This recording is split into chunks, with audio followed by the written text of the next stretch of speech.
ایک دن حضور اکرم صلی اللہ علیہ وآلہ وسلم نے نماز عصر پڑھائی تو پہلا رکوع اتنا طویل فرمایا کہ گمان ہوا کہ شاید رکوع سے سر نہ اٹھائیں گے۔ پھر جب آپ صلی اللہ علیہ وآلہ وسلم نے رکوع سے سر اٹھایا اور نماز ادا فرما لینے کے بعد آپ صلی اللہ علیہ وآلہ وسلم نے اپنا رخ انور محراب سے ایک جانب پھیر کر فرمایا کہ میرا بھائی اور چچا زاد علی بن ابو طالب کہاں ہے؟ حضرت علی رضی اللہ تعالی عنہ نے آخری صفوں سے عرض کیا، لبیک میں حاضر ہوں یا رسول اللہ صلی اللہ علیہ وآلہ وسلم۔ تو آپ صلی اللہ علیہ وآلہ وسلم نے فرمایا، اے ابو الحسن میرے قریب آ جاؤ۔ چنانچہ حضرت علی رضی اللہ تعالی عنہ آپ صلی اللہ علیہ وآلہ وسلم کے قریب آ کر بیٹھ گئے۔ آپ صلی اللہ علیہ وآلہ وسلم نے فرمایا، ابو الحسن کیا تم نے اگلی صف کے وہ فضائل نہیں سنے جو اللہ تبارک و تعالی نے مجھے بیان فرمائے ہیں؟ عرض کیا، کیوں نہیں یا رسول اللہ صلی اللہ علیہ وآلہ وسلم۔ ارشاد فرمایا، پھر کس چیز نے تمہیں پہلی صف اور تکبیر اولیٰ سے دور کر دیا؟ حسن اور حسین رضی اللہ عنہ کی محبت نے تمہیں مشغول کر دیا تھا۔ عرض کیا کہ ان کی محبت اللہ تعالیٰ کی محبت میں کیسے رکاوٹ ڈال سکتی ہے؟ آپ صلی اللہ علیہ وآلہ وسلم نے ارشاد فرمایا، پھر کس چیز نے تمہیں روکے رکھا؟ عرض کیا کہ جب حضرت بلال رضی اللہ تعالی عنہ نے آذان دی تھی، میں اس وقت مسجد ہی میں تھا اور 2 رکعتیں ادا کی تھیں۔ پھر جب حضرت بلال رضی اللہ تعالی عنہ نے اقامت کہی تو میں آپ صلی اللہ علیہ وآلہ وسلم کے ساتھ تکبیر اولیٰ میں شامل ہوا تھا۔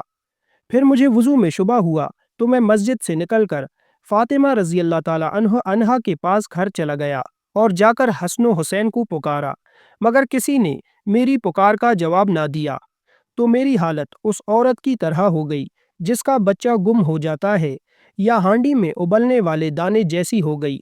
میں پانی تلاش کر رہا تھا کہ مجھے اپنے دائیں جانب ایک آواز سنائی دی اور سبز رومال سے ڈھکا ہوا سونے کا پیالہ میرے سامنے آ گیا۔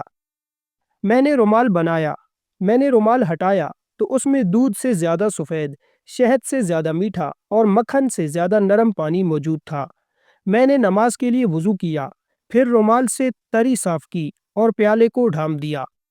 پھر میں نے پیچھے مڑ کر دیکھا تو مجھے کوئی نظر نہ آیا، نہ ہی مجھے یہ معلوم ہو سکا کہ پیالہ کس نے رکھا اور کس نے اٹھایا۔ آپ صلی اللہ علیہ وآلہ وسلم نے غیب کی خبر دیتے ہوئے مسکرا کر ارشاد فرمایا، مرحبا مرحبا اے ابو الحسن، کیا تم جانتے ہو تمہیں پانی کا پیالہ اور رومال کس نے دیا تھا؟ عرض کی، اللہ اور اس کے رسول صلی اللہ علیہ وآلہ وسلم بہتر جانتے ہیں۔ ارشاد فرمایا، پیالہ تمہارے پاس حضرت جبرائیل علیہ السلام لے کر آئے اور اس میں خطیرہ القدس کا پانی تھا، اور رومال تمہیں حضرت میکائیل علیہ السلام نے دیا تھا۔ حضرت اسرافیل علیہ السلام نے مجھے رکوع سے سر اٹھانے سے روکے رکھا، یہاں تک کہ تم اس رکعت میں آ کر مل گئے۔ ابو الحسن، جو تم سے محبت کرے گا اللہ تبارک و تعالی اس سے محبت کرے گا، اور جو تم سے بغض رکھے گا اللہ تبارک و تعالی اسے ہلاک کر دے گا۔ بے شک ناظرین، آپ کو ویڈیو اچھی لگی ہو تو ویڈیو کو لائک کریں۔ اگر آپ ہمارے اس چینل شابی کی وائس پر نئے ہیں تو چینل کو بھی سبسکرائب کر دیں، اور ویڈیو کے کمنٹ باکس میں اپنی قیمتی رائے کا اظہار لازمی کریں۔ ملتے ہیں نیکسٹ ویڈیو میں، تب تک کے لیے اپنا خیال رکھیں۔ اللہ حافظ۔